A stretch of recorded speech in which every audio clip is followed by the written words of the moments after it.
It is a privilege to have someone of Professor Arthur Mutambara's experience and stature as a politician to share insights into the current political and economic situation in Zimbabwe. Insights on the current politics, the political and economic situation in Zimbabwe. Now, in terms of outline, what is the nature of the challenges in Zimbabwe? What are the political matters? What are the economic issues? And then can we fashion a way forward? It has been said that we have a second republic in Zimbabwe. There is no second republic in Zimbabwe. It's business as usual. There's no new dispensation in Zimbabwe.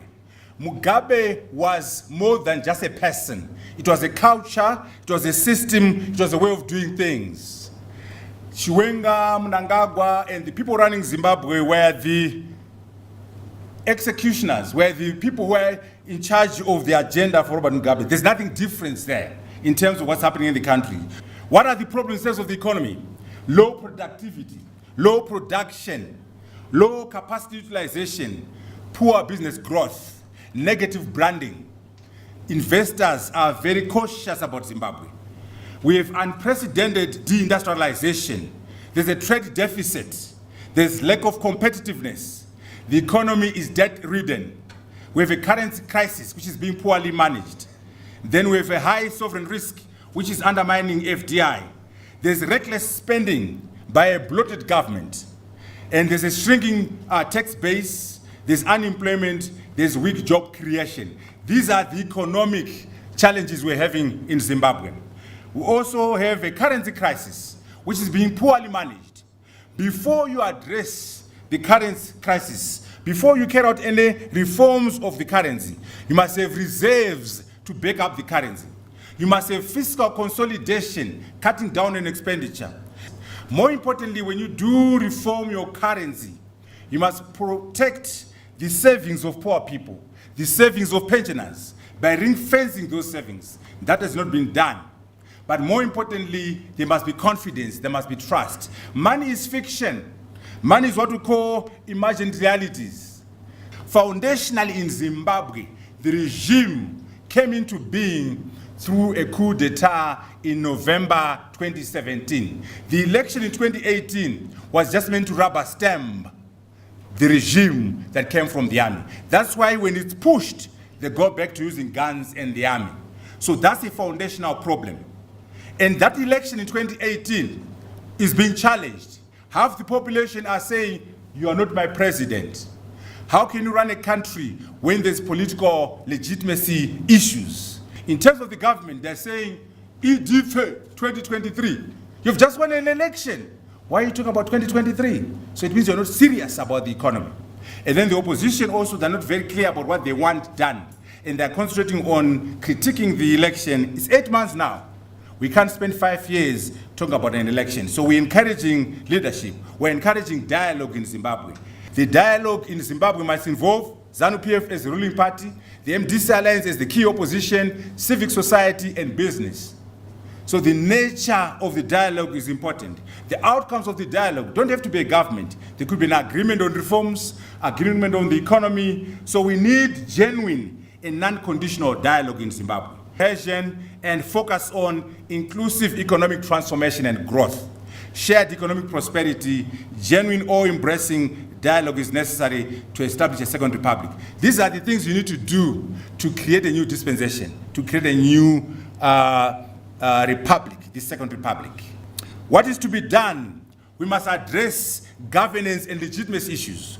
What is to be done? We must address macroeconomic fundamentals. What needs to be done? We must have economic transformation in Zimbabwe and also involve innovation, entrepreneurship, and the fourth industrial revolution. We are known for negative things right now. We're known for police brutality. We're known for killing our own people. We're known for rigging elections. That's not good for investment. What we want is to be known positively in terms of all those areas. We're moving away from the idea of national competitiveness to regional competitiveness. We're moving out from the idea of national attractiveness to regional attractiveness, to continental competitiveness, to continental attractiveness. South Africa will not be attractive if Botswana is unattractive, if Malawi is unattractive, an investor in Japan, an investor in New York looks at a region and say, can I get economies of scale? How is that region attractive? And then the African Continental Free Trade Area. Now this one makes my heart bleed. Why? The last one was signed on the 21st of March 2018, and South Africa and Nigeria refused to sign. No, we want to consult. We're not too sure whether it's good for us. Look at the numbers. The Zimbabwean GDP, $12 billion. Population, 30 million people. South Africa, 55 million people. GDP, $315 billion. China, 1.4 billion Chinese. GDP, $11 trillion. India, 1.2 billion people. GDP, $2.5 trillion. America, 325 billion people. GDP, $19 trillion. These are economies. Wake up Nigeria, wake up South Africa. You are not an economy. These are economies. If you are going to survive under globalization, we must work in that last one. One huge economy. And say, Madam China, here we come. We are the African. We have 1.2 billion people with us. We have a GDP of $2.3 trillion. Then we can negotiate better deals. Now, it can't be business as usual. If Zimbabwe is going to embrace the fourth industrial revolution, it has to do things differently. If South Africa is going to embrace the fourth industrial revolution, we have to do things differently. Emotional intelligence, cultural intelligence, existential intelligence, spiritual intelligence. I hope they're teaching you all these things at the Vice Business School. You know, pursuit of power is a source of problems. That's what people have said. And others have argued that when we were young, we used to talk about the road to socialism. Now we're reducing our road to socialism to a path to power, a narrow one it is. Now, power is the ability to change reality. If you can change the circumstances of your life and others, you have power. So, used positively, power is virtuous. Power is a good, public good. The other challenge is that those with power have no ideas, and those with ideas have no power. So why don't we come up with a marriage between power and ideas so that the powerful are thoughtful and have ideas? We're saying documentation involves writing. Documentation involves pictures. Documentation involves videos so that the record is clear. So in closing, let's understand the meaning of the post-Mugabe era. What's the post-Mugabe era? What is Mugabeism? Let's understand the nature of the Zimbabwean problems that will allow us to get better solutions. Let us develop a regional and continental strategy. Africans are going to sink or swim together. Let us embrace the fourth industrial revolution. Let us read and write. Let us push for both academic excellence and social responsibility. Knowledge is global, knowledge is universal. Don't tell me I'm a superstar lawyer if you don't understand art, if you don't understand philosophy or theology. Don't tell me I'm a superstar engineer who doesn't understand the Bible. You want to have knowledge that is universal. Be a Renaissance man, a Renaissance woman, okay? And we must address in Zimbabwe specifically the issue of governance and legitimacy, macroeconomic issues, and of course, we must drive economic transformation.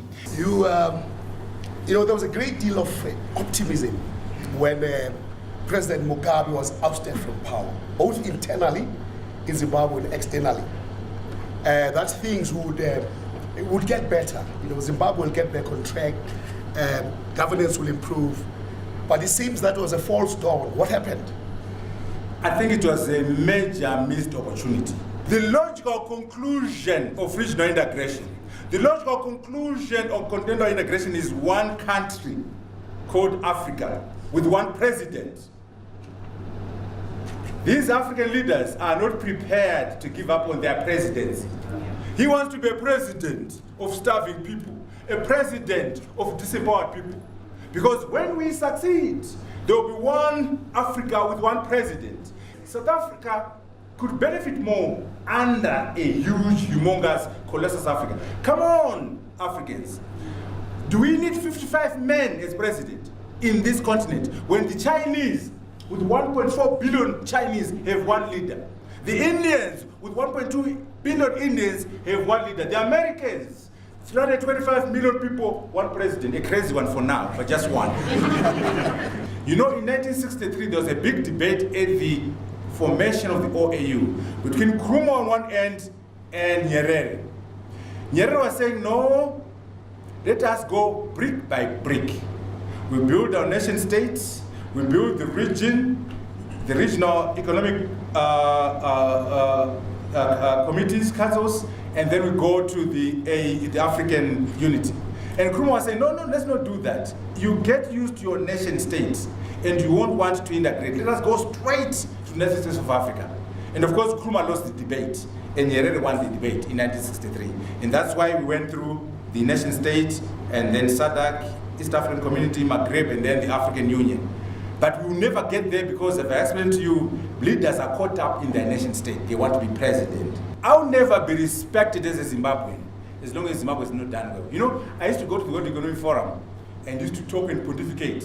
And they were like, wow, we like what you're saying. Very interesting, very good stuff. Where are you from? Then I refuse to answer. I keep talking. No, we hear you, we like what you say, but where are you from? Then I said, no, I'm coming out of MIT and no, which country? Then I say, I'm from Zimbabwe. They're like, oh, come on. If you are that smart, how come your country is messed up? If you are that smart, how come you have cholera in your own country? Shame on you, Mutambara, you're no rock star. So my own rock star status gets undermined by the bankruptcy of my country. Before we even try to talk to other people to remove the sanctions they've imposed upon us, my charge, my agenda, my mandate is to say we as Zimbabweans must remove the sanctions we are imposing upon ourselves through looting, through corruption, through misgovernance, through lack of constitutionalism, through murder and brutality against our own people. Shame on us.